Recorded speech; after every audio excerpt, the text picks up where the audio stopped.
Rikadawa an ce kana nema na. Da kai zan yi amfani ka share min hawaye. Me zan maka? Ka auri Indo. Ba zai yi ba.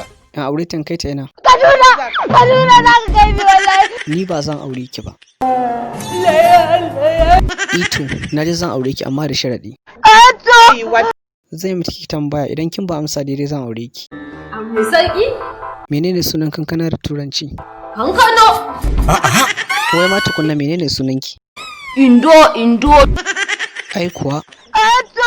Me yasa kika kai har yanzu baki aure ba? Fime da ni. Allahu akbar. Waye wannan ɗayan aikin haka? Ba wani bane face Alinu. Sarki ya baka ce komai ba. Babu ruwan Alinu. Kaman ya kenan. Amma gaskiya an cuce ni. Gaskiya ni Allah ya isa. Sarki haka ni ma fa labarin nan ji ana faɗan shi a gari. Duk haukar da kuke kallon ku nake, na fi ku dan yanka. Kai da Allah malam gafara can.